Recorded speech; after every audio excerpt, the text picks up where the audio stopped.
अस्सलाम वालेकुम स्टूडेंट्स। आज का हमारा टॉपिक है बाइनरी रिलेशन। लेकिन इसको अंडरस्टैंड करने से पहले हमें सबसेट का आइडिया होना चाहिए कि अगर हमारे पास कोई से दो सेट हों ए बी, लेकिन वो नॉन एम्प्टी सेट होने चाहिए, मतलब एम्प्टी ना हो, कि एटलीस्ट वो उनमें वो एक एलिमेंट को तो कंटेन करें। तो इसमें अब हमारे पास दो सेट हैं, ये देखें ज़रा, एक सेट बी है और एक सेट ए है।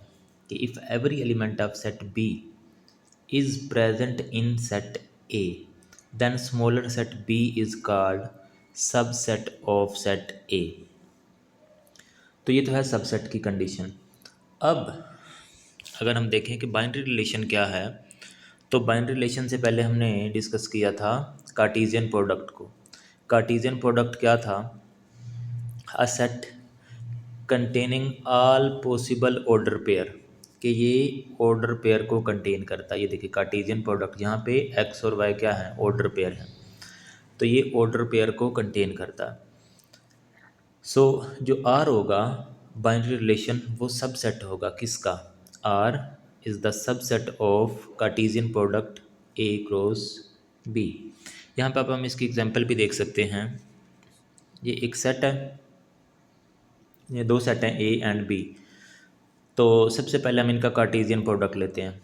तो कार्टेशियन प्रोडक्ट का जो रिज़ल्ट बनेगा वो क्या होगा? ऑर्डर पेयर की फॉर्म में होगा। अब यहाँ पे देखें अंदर ऑर्डर पेयर क्या है। पहले 1 को पिक करेंगे तो 1 3, फिर 1 4, इसी तरह से 2 3 एंड 2 4। तो अब हमारे पास अपनी चॉइस है। ज़रूरी नहीं कि हम इसमें से फर्स्ट 2 एलिमेंट्स लें, फर्स्ट 3 लें या सारे एलिमेंट्स लें। आप अपनी मर्ज़ी से इसमें से कोई भी एलिमेंट्स ले सकते हैं।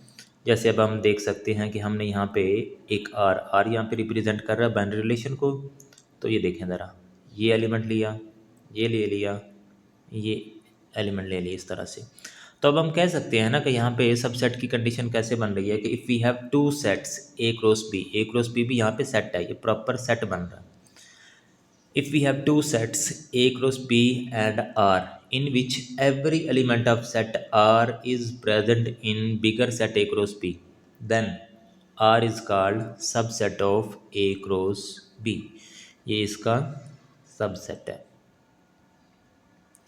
अब नेक्स्ट देखते हैं, एक्सरसाइज 5.5 का क्वेश्चन नंबर 5 है। अब यहाँ पे कुछ सेट्स को डिफाइन किया गया है। जैसे यहाँ पे L एक सेट है, तो वो नेचुरल नंबर का सेट है। यहाँ पे x such that x belongs to natural number, ये एंड की नोटेशन है कि, और x less than or equal to 5, कि x जो है वो लेस है। x है क्या? एक नेचुरल नंबर्स का सेट है, सेट ऑफ काउंटिंग नंबर्स भी जिनको बोलते हैं। लेकिन वो है क्या? स्ट्रिक्टली लेस देन नहीं है, बल्कि less than or equal to. तो नेचुरल नंबर 1 से स्टार्ट होते हैं। सो ये हो जाएगा 1 2 3 4 एंड 5, क्योंकि x less than or equal to 5 है। इसी तरह से यहाँ पे एक और सेट है, y such that y belongs to prime number.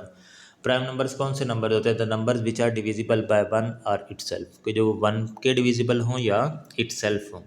तो y स्ट्रिक्टली लेस देन है, y स्ट्रिक्टली लेस देन 10। अगर लेस देन 10 है तो 2, एक 2 नंबर है, 3 है, 5 एंड 7 है। इसके अलावा कोई नंबर 7 के बाद अगर 8 है लेट्स सपोज, तो वो तो 2 का डिविजिबल भी है, 4 का डिविजिबल भी है। बट प्राइम नंबर की कंडीशन ये है कि जो इट सेल्फ डिवाइड हों या 1 पे डिवाइड हों, तो वो यही नंबर्स बनते हैं। लेस देन 10, 10 से लेस ये नंबर्स जस्ट बनते हैं 2 3 5 एंड 7। अब हम इनका कार्टेशियन प्रोडक्ट कैलकुलेट करेंगे। तो कार्टेशियन प्रोडक्ट क्या बनेगा? 1 बाय 1 देखते हैं। पहले यहाँ से 1 को फिक्स कर लें सेट L से, तो उसको हर एक के साथ उसको ऑर्डर पेयर बनेगा, जैसा कि 1 2, फिर 1 3 1 5 1 7। तो ये फर्स्ट एज इट इज़ आ गया ऐसे। फिर अब हम यहाँ से 2 को पिक करेंगे, तो 2 को 2 2 2 3 2 5 2 7। तो इस तरह से ये टोटल हमारे पास 20 एलिमेंट्स बनेंगे। ये 20 एलिमेंट्स यहाँ पे अपेयर हो चुकी हैं, जिनको हम एक सेट की फॉर्म में राइट कर चुके हैं। अब नेक्स्ट क्या है, इसकी कुछ कंडीशंस की माने, अगर वो बाउंड कर दें आपको, तो फिर आप उनकी कंडीशन को फॉलो करने के पाबंद हैं। अदरवाइज़ आप जैसे हमने पीछे एग्जांपल ली थी तो हम खुद से कुछ भी उसमें से रैंडम जो एलिमेंट्स थे वो ले सकते थे। अब इसमें वो कह रहे हैं कि एक्स वाई ये ऑर्डर पेयर तो है, लेकिन आपने वो पिक करने हैं जिनमें वाई लेस हो एक्स से, वाई लेस हो एक्स से। अब ये भी हम जानते हैं ना इसमें कि ये जो ऑर्डर पेयर हैं ये सारे के सारे, तो इसमें जो फर्स्ट वन है in each order pair first element belongs to x axis and second belong to y axis. हर एक में ऐसे ही है, फर्स्ट वन एक्स एक्सिस के लोग है, सेकंड वन वाई एक्सिस के लोग है। तो ये हर ऑर्डर पेयर के लिए ऐसे हैं। अब स्पेसिफिकली उन्होंने ये कहा है कि आप इसमें से जस्ट वही एलिमेंट्स पिक करें, ये R1 जो है ना मेरी कंडीशन बन रही है, जिनमें वाई लेस है एक्स से। तो वो यकीनन हमारे पास ये बन रहा है, ये देखें ये एक्स है ये वाई है। तब हम इसमें देख सकते हैं कि 2 जो है वो लेस है 3 से, इसमें भी 2 लेस है 4 से 3, क्योंकि 3 जो है वो वाई का एलिमेंट है ऐसे। तो ये इस तरह से हम इसको देख सकते हैं। तो ये हमारे पास बन रहे थे।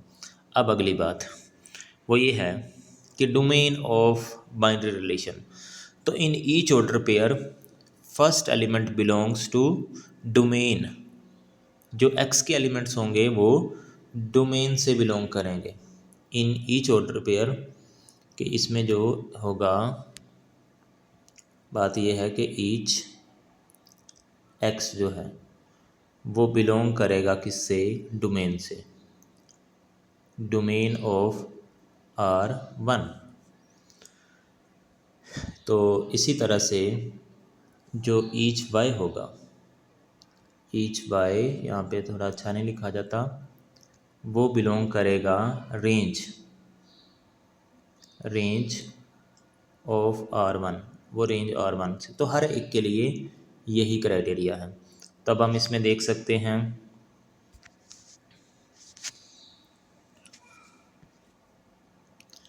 कि ईच एक्स जो है वो बिलोंग कर रहा है, मतलब यहाँ पे हम देखें पहला एलिमेंट पिक कर लेंगे, 3 है 4 है अगेन 5 है और 5 है। लेकिन आपने सेट की डेफिनेशन को भी याद रखना है। वो distinct element collection of well defined and distinct objects, जो एलिमेंट्स रिपीट हो रहे हैं उनको जस्ट वन टाइम राइट करना है। और जो रेंज होगी वो सेकंड एलिमेंट, जैसे यहाँ पे 2 है, यहाँ पे 2 है अगेन 3 है 2 है और 3 है, लेकिन हम 2 3 ही जस्ट लिखेंगे। तो ये इतना सिंपल था इसका कॉन्सेप्ट है। अब नेक्स्ट देखें ज़रा, वो है अब उन्होंने कहा है कि जिसमें वाई और एक्स, आपने उन 20 ऑर्डर पेयर में से जस्ट वो लेने हैं जिनमें वाई और एक्स इक्वल हैं। तो वो यकीनन ये हमारे पास है। फिर ईच एक्स जो फर्स्ट एलिमेंट है वो डोमेन की हैं, सेकंड रेंज की। और इसी तरह से नेक्स्ट अगर देखें तो आपने वो एलिमेंट्स लेने हैं जिनके, वो ऑर्डर पेयर लेने हैं जिनमें अब सीसा ऑर्डिनेट, मतलब फर्स्ट और सेकंड एलिमेंट को ऐड करें तो 6 आए। तो ये 1 5 था, 3 3 था। अब ये नहीं सोचना 3 3 पहले आ चुका तो दोबारा ले नहीं सकते, नहीं, आपने तो इस कंडीशन को देखना ना, तो इनको लिया जा सकता है। तो इसमें भी फर्स्ट एलिमेंट जो होगा वो डोमेन का होगा, सेकंड रेंज का होगा। लिखने के बाद आप इवन के इसको ऐसे लिख सकते हैं, मतलब अब अरेंज करके भी लिख सकते, 5 3 2 है ना, तो लिखना चाहें तो इस तरह से भी लिखा जा सकता है अरेंज करने के बाद। अब ये लास्ट पार्ट ये है कि इसमें हमें क्या देखना है कि y से x को माइनस करें। इसमें स्टूडेंट काफ़ी बार मिस्टेक कर जाते हैं, y से x को माइनस करना, ना कि x में से y को। मतलब ये कि जैसे यहाँ पे 3 1 है तो 3 एलिमेंट्स y का है। जैसे मैंने पहले भी बताया कि इस हर एक ऑर्डर पेयर में फर्स्ट एलिमेंट x का है, सेकंड y का है। तो अब y से आप यहाँ पे देखें ज़रा, y से x को माइनस करना है, मतलब ये 3 से जब 1 को माइनस करेंगे तभी 2 गेट कर पाएंगे ना यहाँ पे ऐसे। सो इसलिए अब आपको ऐसे एलिमेंट्स को पिक करना है। तो यहाँ पे भी देखें ये y का एलिमेंट है ना, ये x का है, तो 5 से जब 3 को माइनस करेंगे तभी आप 2 गेट कर पाएंगे। तो ये आपको 3 एलिमेंट्स इसमें जस्ट मिल रहे थे। तो जो उस कैटेगरी में फॉल कर रहे हैं कि y से x को माइनस करें तो आप गेट कर पाते हैं 2। तो ये एक सिंपल सा इस बाइनरी रिलेशन का कॉन्सेप्ट था। कोई भी क्वेश्चन हो आप उसको इस तरह से डील कर सकते हैं। अगर वो आपको बाउंड नहीं करते तो फिर तो वेल एंड गुड, फिर तो आपकी अपनी चॉइस है कि आप किस तरह से क्वेश्चन को सोल्व कर। अगर बाउंड कर देते हैं तो आपको कंडीशन को फॉलो करना आपके लिए ज़रूरी होगा। अल्लाह हाफिज़।